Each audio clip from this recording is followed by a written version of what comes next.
Hi, everyone. Welcome back to the Cabral Concept. Great to be here with you today. Excited to get into our guest expert interview of the week, or more of a conversation, and that is with Niurka. Niurka, welcome to the show. Thank you.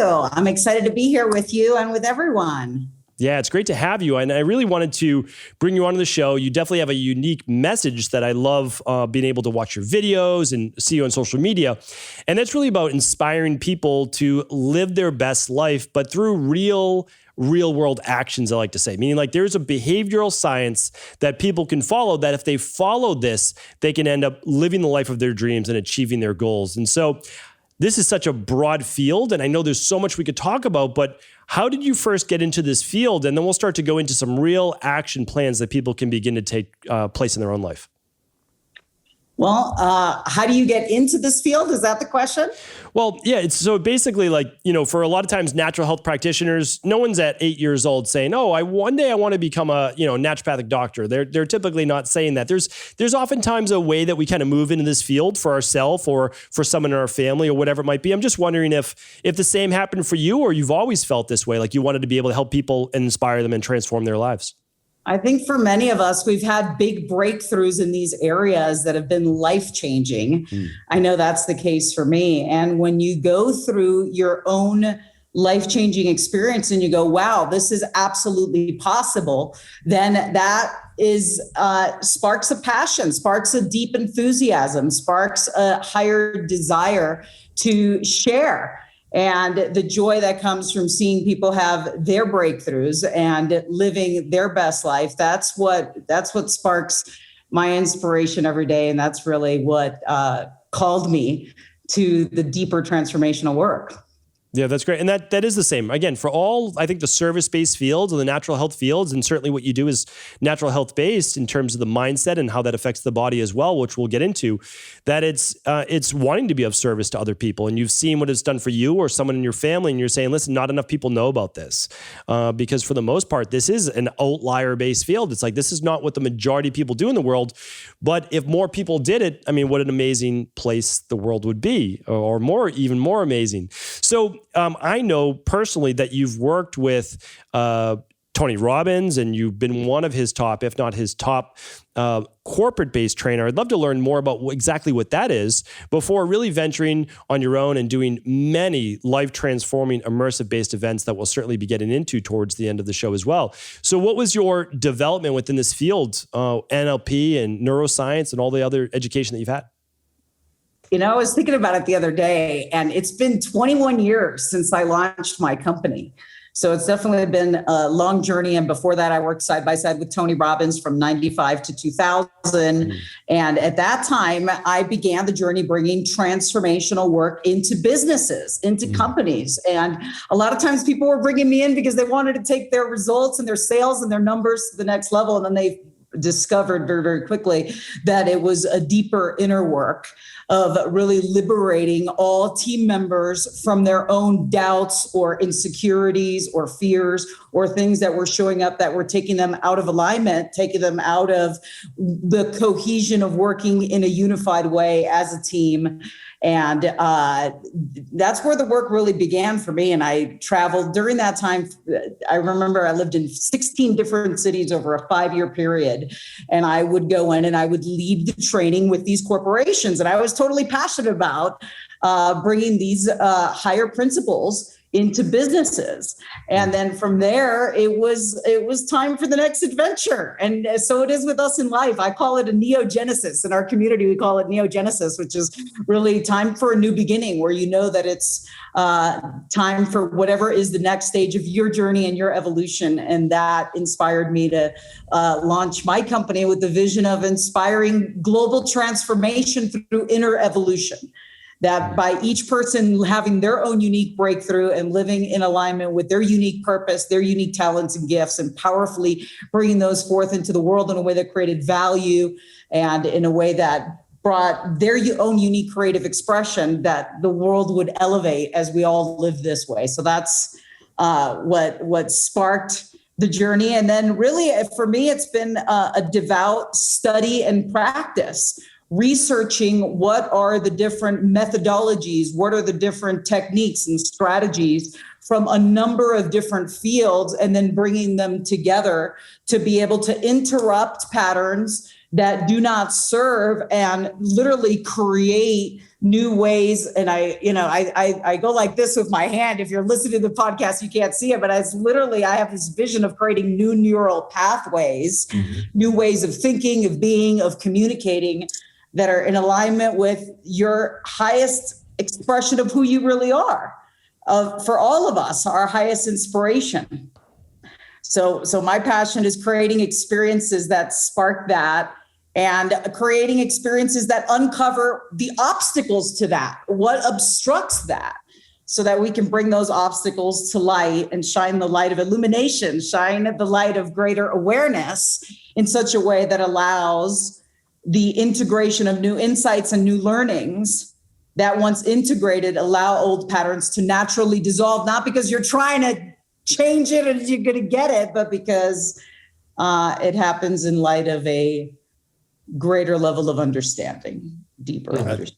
I mean, I love the term neogenesis as well. I don't know if I've ever heard it used in that way before, but it's something that I see in my own life. Every 3 years to maybe 5 years, I see almost like a stagnation where I start to get uncomfortable, not necessarily unhappy, but uneasy with saying like, okay, is this where I want to stop?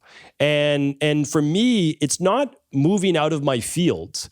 It's saying, what else can we do? What else can be done?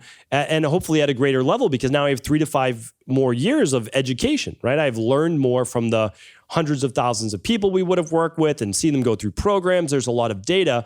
And there's also changes in technology as well. Like for me now, I can add a lot more of the wearable-based devices and software technologies and apps. So it's like, not necessarily, I think, and for other people's lives as well, whatever they might be doing, relationships or, their career, it doesn't have to be radical changes. It could be leveling up, right? And that's how I see it. It's like, okay, like you don't need to like blow up everything. Some people may need to, but sometimes it's just like, okay, you're doing pretty well, but it's not satisfying. It's not where you want to be, and you feel like you have more potential. Do you help people? And I love the obstacle part too. Do you help them first realize the obstacles? Because so many people saying like, yeah, I want a great life. I just don't even know how to get there. What's the step pattern that you use in order to tease out what those obstacles might be to achieving that great life?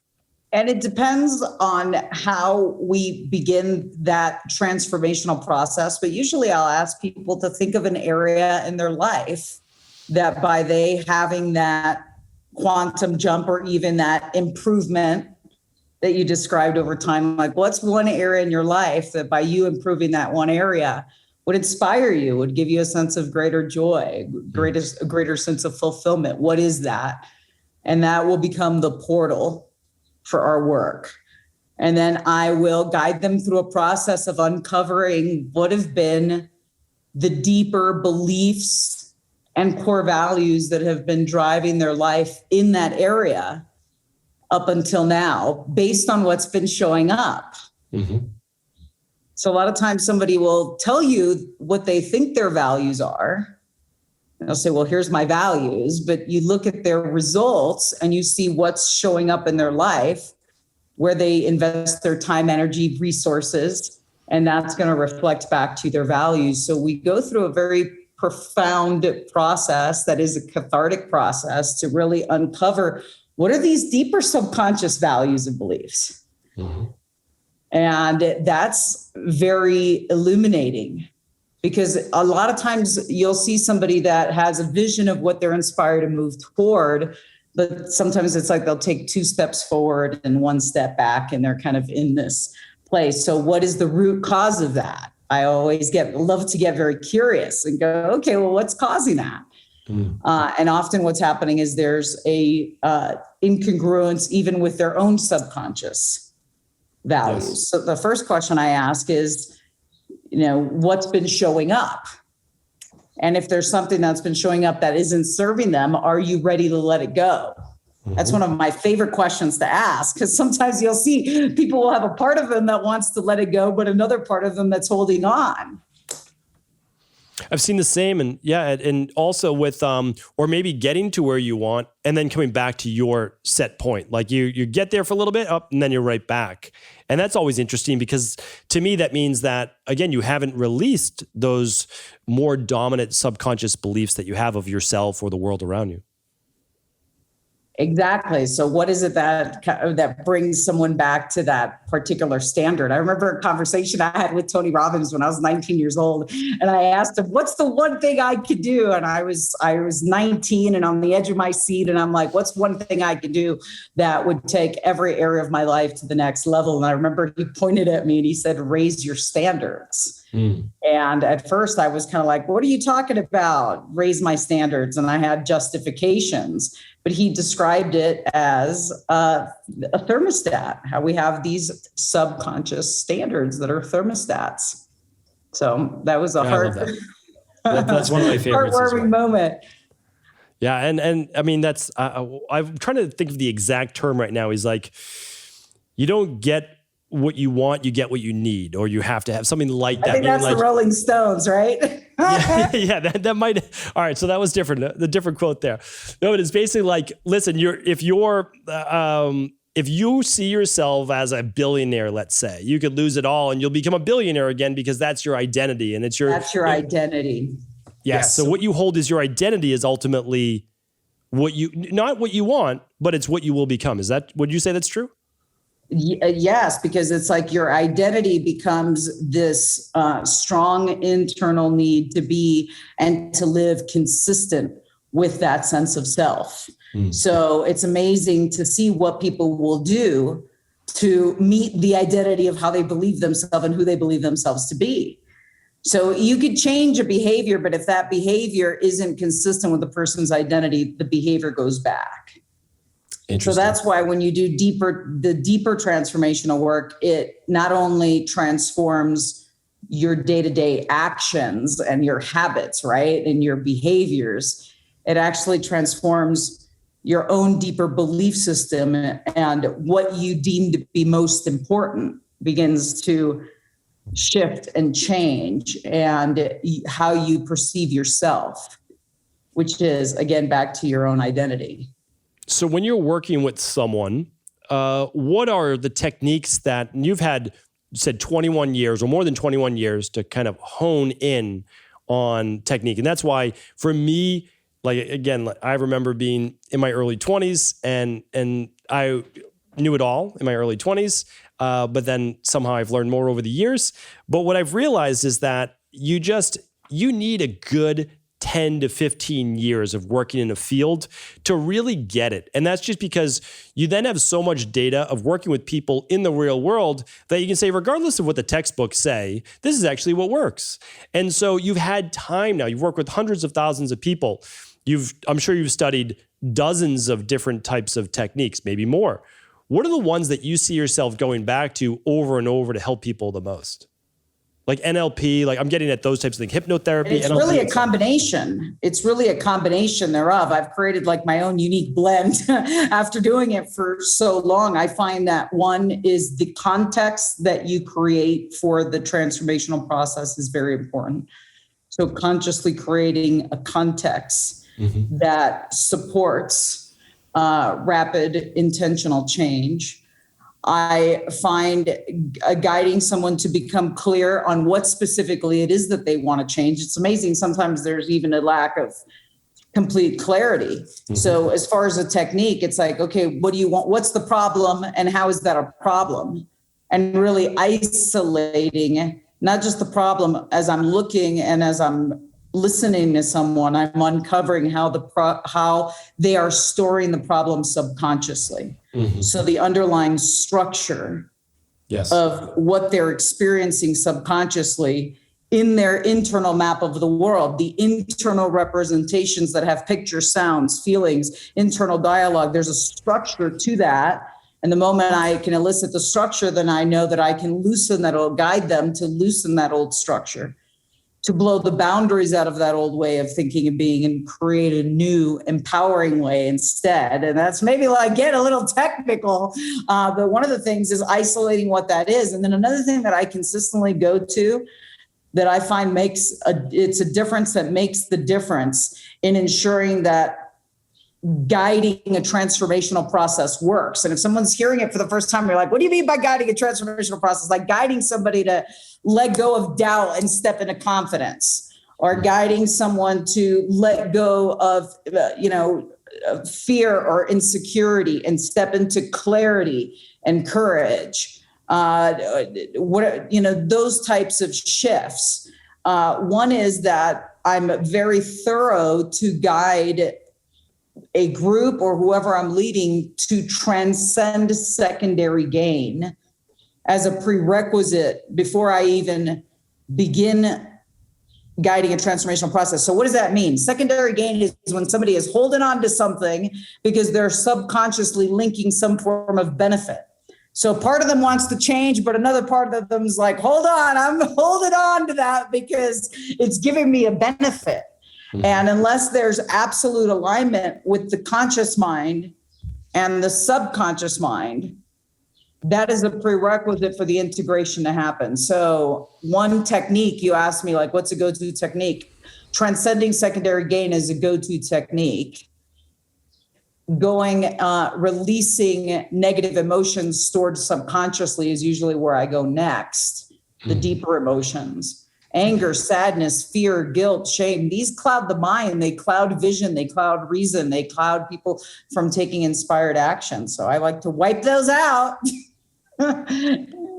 So could you give us an example? So I'm familiar and I've spoken about a lot of the techniques that you spoke about, not in the exact way, because this is not my expertise or field.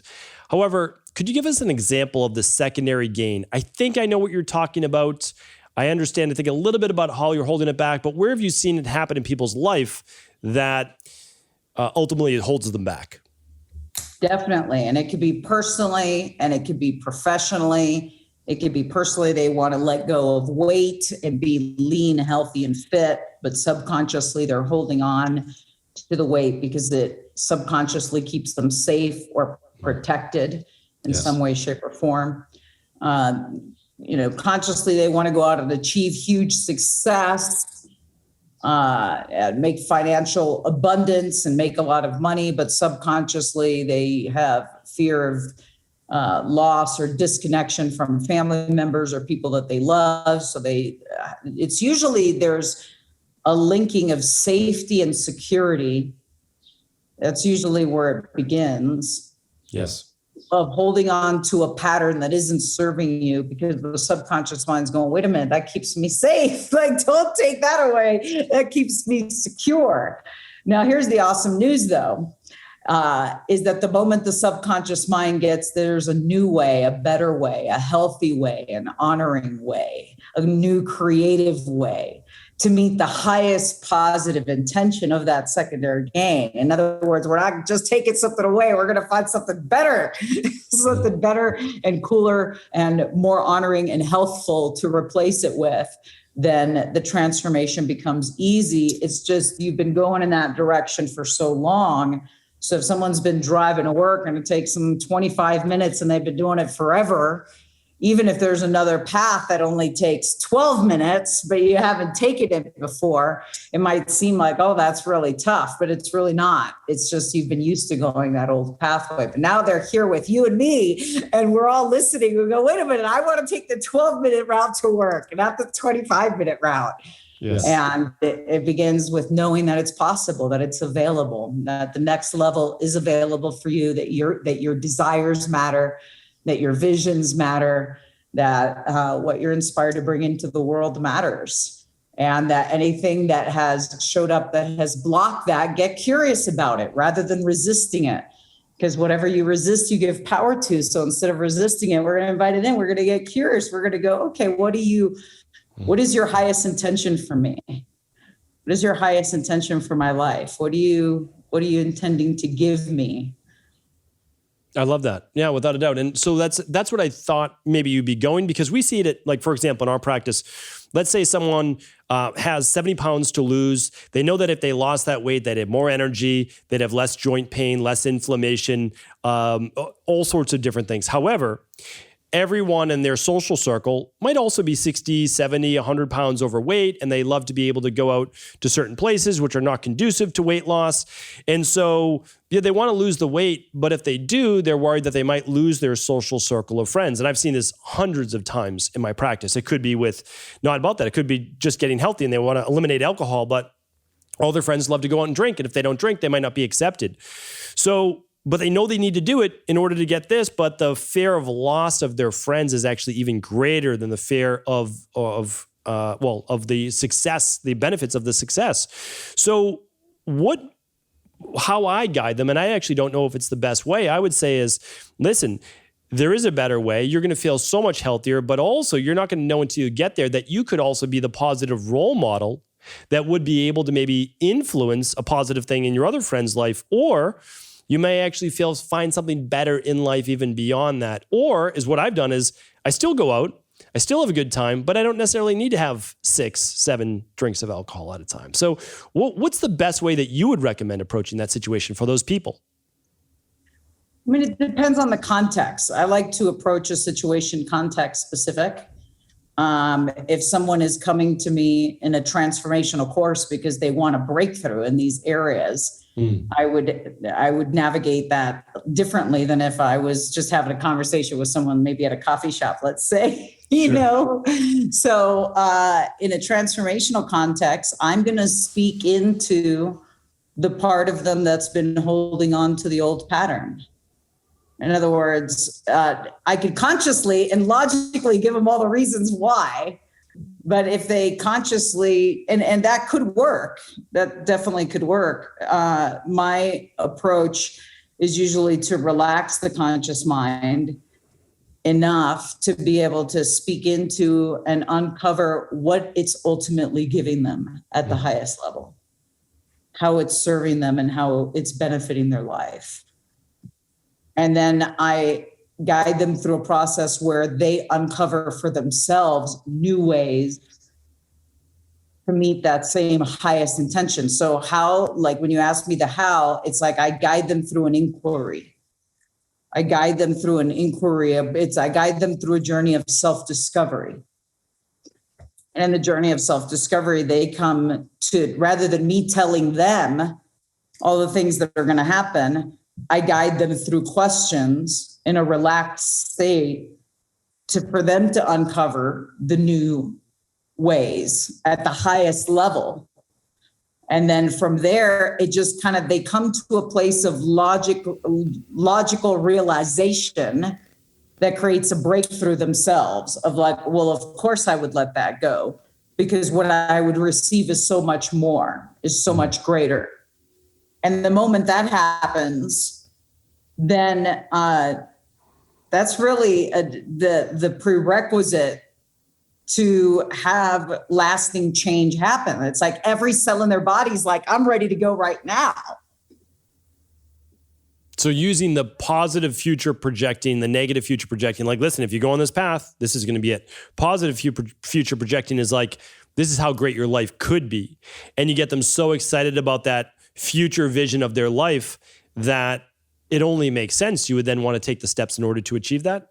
Would you say that's I future pace them afterwards. I definitely have future pacing as part of my strategy, but this particular part of the strategy is I'm finding the highest positive intention of the old pattern and then guiding them through an elicitation to uncover new, better, healthy ways to meet the same highest positive intention. Then there's a congruent alignment. Yes, I'm ready to let it go is what happens. Any holding on to that old pattern is released. And then from there, I can guide them through a process of, let's say, beginning to visualize what their life would look like, sound like, feel like. And if they're having difficulty visualizing, we can bring in models of possibility like you. We'll bring you in. And they can start imagining what it would look like, sound like, and feel like to live in this vital, energized, state of being.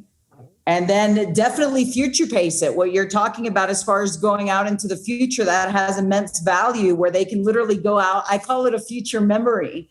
Go into a future memory and experience it as now So you're experiencing the successful results in advance in consciousness as happening right now, where you're seeing it, hearing it, feeling it, not in the future, now. And that is a very powerful and effective strategy. That makes total sense to me, because I look at the subconscious as like a child. It's like you have to almost treat it sometimes like a little bit of a child, letting it know that it's okay. And it's like I have two young girls. And so basically you're letting your child think that the idea was theirs, and you're kind of moving them in that direction, because then they came up with this, and then they see it as logical, and then they take those next action steps. So I like that. That's fantastic.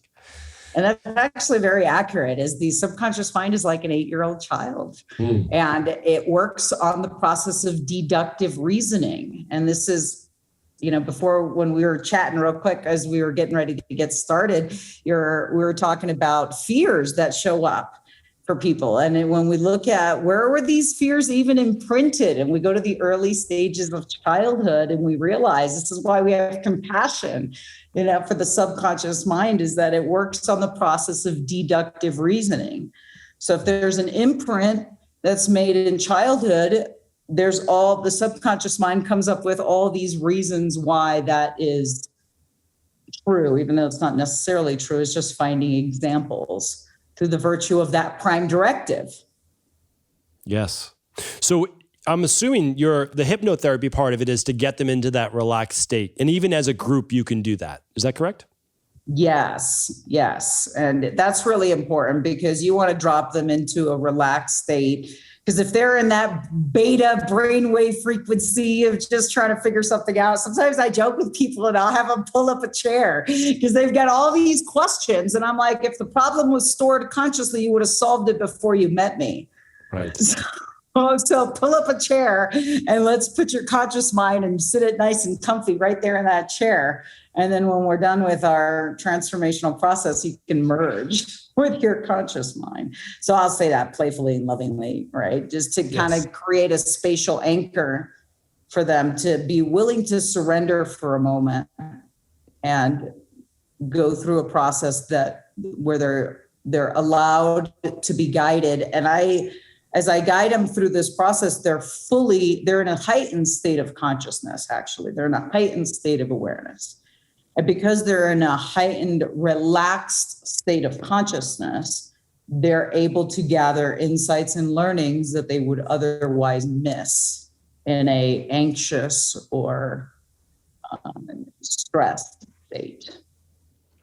I've had Elliot Rowe on before, who does NLP and hypnotherapy. I'm not sure if you've ever heard of Elliot before, but because a lot of people are confused about hypnotherapy, and they know of stage hypnotherapy, which is like almost the direct opposite of what you're doing hypnotherapy in order to transform, is that at no part during a hypnotherapy-based session are you ever not within control of your own thoughts or mind. You're simply, I would say, is like you're moving from fight or flight to more of the parasympathetic rest and relax, where then you can access more of these under the level of consciousness-based thoughts with the right almost examiner who can ask the right questions that you don't know to ask. Would that be fair to say?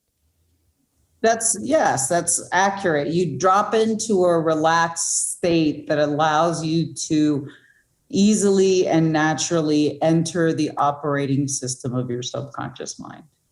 Rather than trying to battle it or try to get it to, beat it into submission, you just come into a relaxed state that allows you to enter in a heightened state of awareness. And I think what a lot of people, when they have concerns or they don't really have a full understanding yet, is that we go in and out of trance all the time. Trance-like states are naturally occurring states.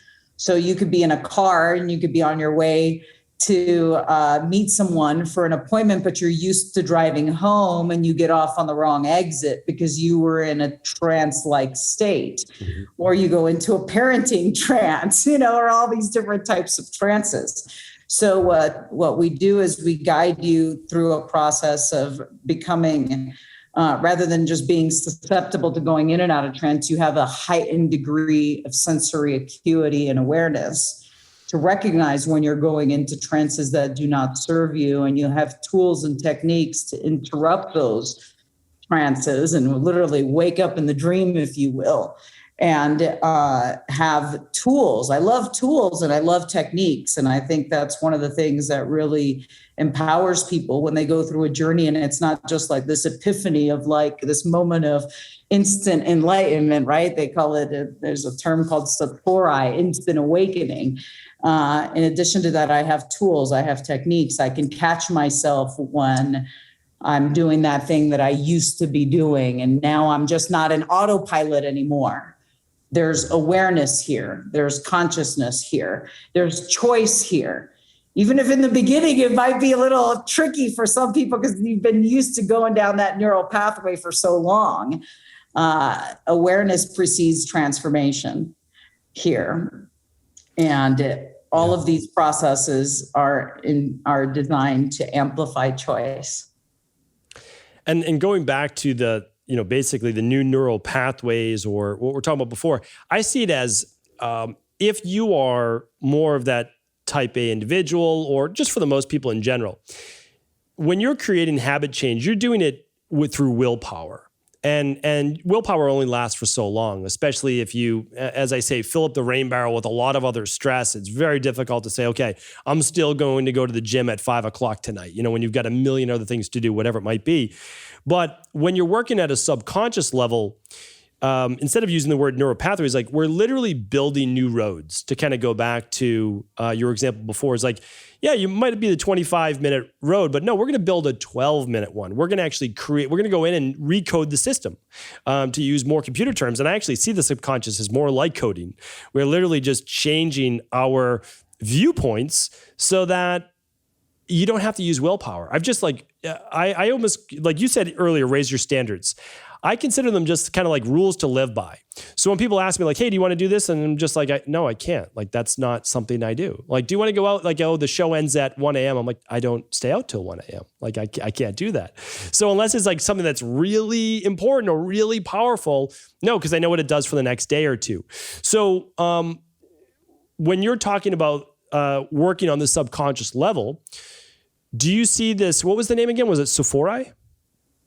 Satori is a moment of instant awakening. The word that comes to me when I think of of really communicating with the subconscious is alignment. Mm-hmm. It's creating a sense of inner alignment where it's like all of you is on the same page. Yes. Where with willpower, it's like sometimes all of you is not on the same page. You're willing yourself into doing something, but there's a part of you that doesn't want to do it. That's kind of like what willpower sometimes presupposes. Like a part of me wants to, part of me doesn't. Mm-hmm. Well, rather than being, I believe in transcending those polarized states and then uncovering, okay, well, rather than, part of you wants to, part of you doesn't, resisting that part. And I'm going to rise to the occasion and I'm going to be victorious because I have willpower. I'm going to get curious about why I'm going to give a voice to the part that sometimes a person doesn't want to give a voice to. Mm-hmm. Yeah, giving a voice to that inner child, that 8-year-old that wants to be heard. And I think that's a great way to think about it.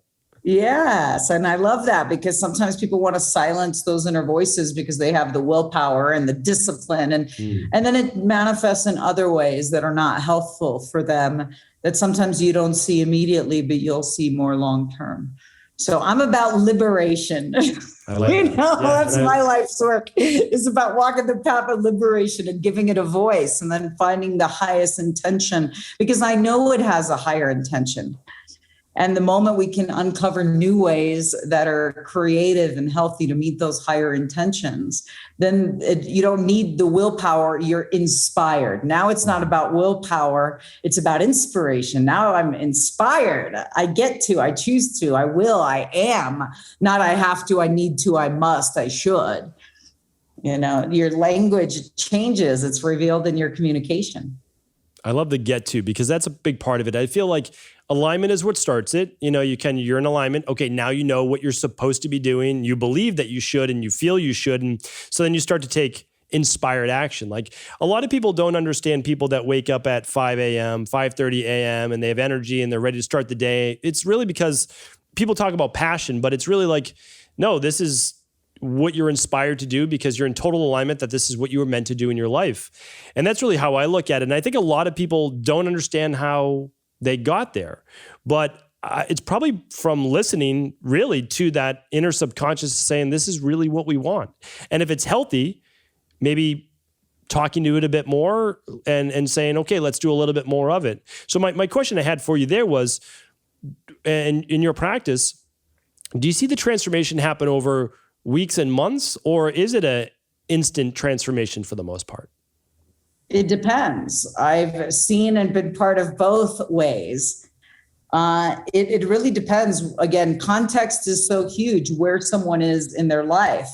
I mean, sometimes somebody is in a place where they are like calling in change and they're calling it in now, and it's going to happen now. And it's amazing how when you are ready for transformation, how rapidly that phoenix rises within you.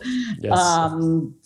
And then what happens is then there's also a deeper integration that will happen over time as they settle into this transformation and go back out into their life. And then they navigate experiences where in the past, it would have caused them to react or would have caused them to show up in a different way. But now those things happen and they're in a heightened state of awareness. And they're like, well, what's going on? And the people around them are noticing that. And then how they relate to those people and those, changing circumstances and how that influences their continual journey of transformation.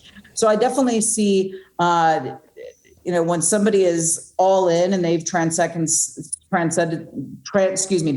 secondary gain, they're like ready to go. Transformation can happen in a heartbeat. Yes. Very, very, very quickly. And then there's that integration over time, especially as you go back to the experiences of your life. In our courses, I say we love to test our work. We'll just send you home to like your parents and your family. That's the big test. Yeah, right. No, I think that's good. What I've seen, and again, I don't know if you've seen the same, is the greater the pain, the greater the urgency, potentially the bigger the enlightenment moment, like that bigger that transformation moment and faster, because like you have this like bottling up. And for the people like, oh, it would be nice for this to happen. I would like for this to happen, but it doesn't have to happen. Sometimes that takes longer. At least that's what I've seen. I haven't worked with. You're absolutely right. Because when somebody hits that moment of threshold, they're like, change has to happen. It has to happen right now. Yeah. So it doesn't mean that it's not available in other contexts. It's just those are the ripe conditions. Do you think it opens the subconscious to a greater degree and that's why you're able to change it faster? Or what do you think about that? I mean, does like the source code just open at that time and you can hard program it or hardwire it faster? I mean, it'd be interesting to take a look at all of that from a scientific perspective for sure. I would venture to say that when a person gets to that point, you reach a level of transcendence. There is no belief that it is not. There is no concern that it isn't. There is just a knowing, like a full-on congruent, like all of you is on the same page. So there's the magic that happens when your being, your intention, your beliefs, your vibration, your frequency, your identity, as we were talking about earlier, is all like in the knowing that is the declaration, the living of that. So yes. It'd be very interested to see what happens with your neurochemistry when you're in that state of consciousness. I've had plenty of those moments and they're magic moments.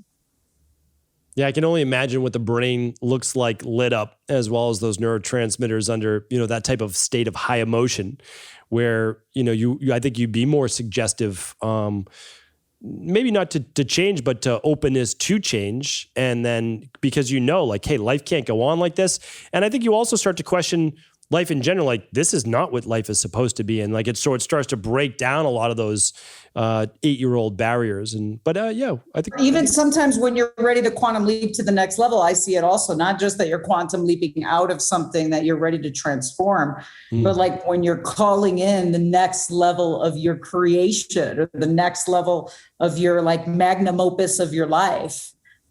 Yes. Whatever that is for you, and this is the power of really lifting our desires, being clear with what is it that's seeking to express itself.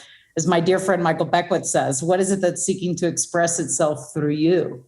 Oh, that's great. What would you say? So working with hundreds of thousands of people, there's probably some, core assimilations that you can make that this one thing or these couple of things are really the habits that are not allowing people to even get to the point where they would do a transformative based event or coaching or this type of work. Like what's holding people back from even, so it's my belief, I'm gonna give it to you, put it another way. So I truly believe that if someone comes to us with high blood pressure, cardiovascular issues, type 2 diabetes, autoimmune, digestive issues, you name it, no matter what it is, we're going to be able to figure it out and fix it. Like there's just no doubt about it. So, and I'm sure you feel the same way with transforming people's lives through doing the work that you're doing. But that doesn't mean that everybody with those issues is actually going to come and see us in our practice or see you. So what are the things that hold people back from a psychology-based perspective that doesn't allow them to make that step in the first place? It's usually an expression of fear. Fear in some way, shape, or form. Going back to what we were talking about before, the secondary part to it? Well, there's fears that are often subconscious that have unique ways of expressing themselves. Like one fear that I see, it's surprising how often I see it, even with people that you would look and they've accomplished extraordinary, outstanding results in the eyes of the world in a balanced way in the areas of life that are most important to most of us, in their relationships, in their business ventures, in their mind, in their body, in all these different areas. But one is this fear of not enoughness in some way, shape, or form, not being enough, not being good enough, not having enough. That's one of the things that when you ask what stops people, and these are, because consciously it doesn't make any sense. So your conscious mind comes in, is like, well, that doesn't make any sense. So I'm just going to push that down over here. But subconsciously, there's a lurking of these fears that show up as a fear of criticism, fear of rejection. Well, why is there a fear of that? It's because of, what this means, the meaning that is often given to those really, there's thought structures. So fear of, that's why a big part of my life's work is guiding people to uncover what are these fears and how can you learn from them and wipe them out. And obviously there's some fears that are beneficial. So we know that, it's good to have a fear that prevents you from touching a hot stove, or that, causes you to look both ways before you cross a busy street. That's not what I'm talking about. But I'm talking about irrational fears or fears from the past that get projected onto the present that cause a person to hold back or to not step forward or not own their voice or to powerfully move forward in their life. Feelings of unworthiness coming out as certain fears or something like that. And it's amazing how often that, shows up and blocks people. So again, one of the things that I know to be true is that there's a learning or a gift, something that's buried within that obstacle that once uncovered will be a liberating experience.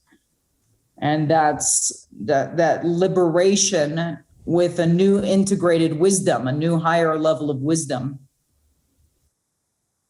And this is a huge breakthrough moment for so many people. So I want to start to talk a bit about your events and how you really make all of this happen with people, and how I think one of the nice things that you do is that you'll make the event niched. So it will help a specific person going through a specific issue, or I should say issue, I'd say taking their life to the next level in whatever area that they're looking for. But Before we get to that, because I don't like to leave things unresolved with someone not able to take action today, what's one action that you believe that you've seen the vast majority of people take, that if they did that one thing, then it would lead to then a cascading of being able to open up to even more? So what's one thing that people could do today? What's one thing that they could do right now to empower their lives? 100%. Yes. Okay. I just did a talk on this yesterday for my dear friend, John Asseroff. He asked me to speak to one of his groups. We just had John on last week. So did you? Is a good so I just did a session yesterday for his achievers, and we did it on the power of questions. And that's a very tangible, specific tool that you can take with you, is be aware of the questions that you're asking, not just others, but of yourself. What questions are you asking yourself? And how can you ask yourself questions that contain momentum, right? That presuppose, that contain energy in the direction that you're inspired to go. So a lot of times people will wake up and be like, oh, what do I have to do today? That's not the most inspiring question. So be aware and be mindful of the questions that you're asking, and ask questions that inspire and empower you. Got it. So it'd be more like, what do I get to do today? What am I inspired to do today? What is the ultimate result that I'm most inspired to create? How can I powerfully bring my gifts into the world right now, today, in a way that creates value and beauty and prosperity? Who do I know that I can align with to take this result to the next level right now? Love it. It's fantastic. Yep, absolutely. Quality of the questions are going to dictate your day, right? And quality of your life will mirror the quality of your questions. That's fantastic. So tell us a bit now about now that luckily we're open back up. We've been going to events. At least I've been going to events the past 4 weeks or so. And it's just been, you almost forget, because I'm someone that travels once or twice a month, speaking at events or attending events myself, the energy that comes with being around other like-minded people. Not just other people, being around other people is great, but other like-minded people that all share the same goals and desires is pretty powerful. So tell us a bit about your events and which ones you think that might be the most beneficial for people listening here. Definitely. Well, we have a number of different events that each have a unique purpose. I have one coming up right now that we talked about briefly, Neogenesis, which is all about creating a new beginning in any area of your life that's important to you. It's a 4-day journey of personal transformation that goes to the root of whatever has blocked you and releases that and literally realigns your vision, your values, your sense of self with the highest expression of who you really are. It's like people describe their life before Neogenesis and after Neogenesis. It's that transformational. So that's coming up. And then we have our women's empowerment event. We can't wait. That's our 3-day women's empowerment. Ladies who are listening, sisters, you're going to love this 3-day journey of the divine feminine. It is a transformational gathering of sisterhood. And it is a juicy event that explores the different aspects of who we are as women in business and who we are as women with our families and with our community and with our lover and with our partners and with our friends and in all the areas of our life that are meaningful to us. So that's going to be coming up. And then we have my signature course, SIA, Supreme Influence in Action. You briefly mentioned NLP. So that is about giving you the greatest tool belt and toolbox of techniques, not only for your own transformation, also to guide and empower others. And I won't get into the next level of all of these. Each one of these courses have like the next level. Once you graduate, you get to go to the master's level. And then one experience that I can't wait to open up again is I've been taking groups to Bali, Indonesia, which has been on hiatus, on a sacred adventure of a lifetime through the land of over 1 million temples. So as soon as the borders are open and it's safe to travel and the weather is good, we'll be rocking out the Bali sacred adventure. That sounds amazing. Yes. Yeah, there's a few others, but it's like all of, when you've been creating these experiences for 21 years and you see the results it has in people's lives, it just inspires you to create. Most of my courses were created because graduates came back and said, will you teach us how to do this? So for example, that's how my transformational coaching program started. Just people that wanted to take their coaching skills to a level of mastery. So, well, the more people we have coaching and teaching, the better. We do the same with our IHPs. It's like, you're one person. You can reach so many people, which is great, but there's about 8 billion people on Earth. And I say the more voices that are saying the same thing, hopefully that begins to ring true in more people's ears. And so that's always the goal. And your events sound, absolutely fantastic. And I think there's you got to come be with us. Come join us. Come join us for one of our upcoming events. I'd love to have you with us. That sounds great. And one of the things with just because not a lot of people have been to actual live events. I'm someone that's always enjoyed them, but I just want to let people know that it's just very different than being at a virtual based event. Not that there's anything wrong with that. It's great that we have the ability to even learn online, but when you're there in person, I believe that there's greater change that can take place because you are immersed and there's one intention. And the one intention is you're there for the 3 days or 4 days or whatever it might be. And you're around, again, the same energy, the same group of people that are looking to experience that as well. So I think it's pretty phenomenal. And so I have no doubt that all these new events coming out for you that are now opening, are these the first ones opening after the pandemic?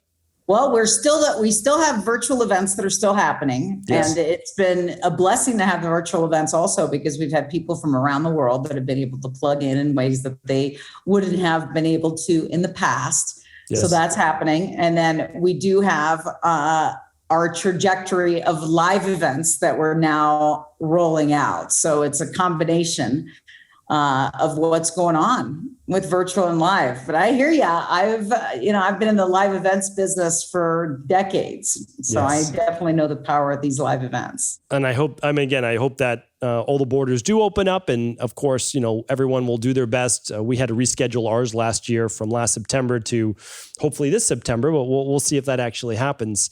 But it's just a different level. And again, learn however you can, but if you're able to experience that, I have no doubt that it will absolutely be worth it. Love to give you the chance right now to impart just a little bit more wisdom on our community here. Any last words that you'd like to share with us? Last words. I would invite everyone who's listening to know that you have a unique gift. There is something rare and special and unique about you that no one on the planet has.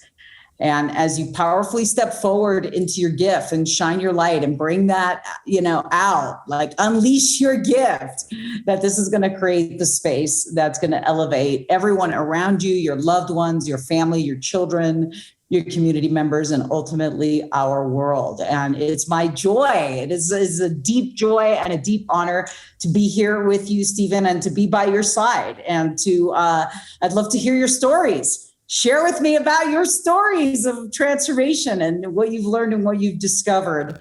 And I know that you're destined to accomplish extraordinary things. That's what's brought us together. And I'm celebrating you right by your side.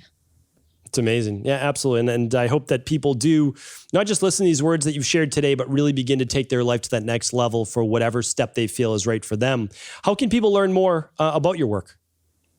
Come over to our website and follow me on social media. So the website is niurkainc.com. So it's www.niurkainc.com. There's also a gift there, so you can join our community, get our newsletters. And then also you can find me on Facebook and Instagram at Niurka Inc. At Niurka Inc. We will link all of that up for sure at the show notes here today. Real pleasure having you on. Thank you so much. And we hope to have you back on in the future soon. I love that. Wonderful being with you. Thank you so much for having me. Appreciate it. Take care. Bye-bye.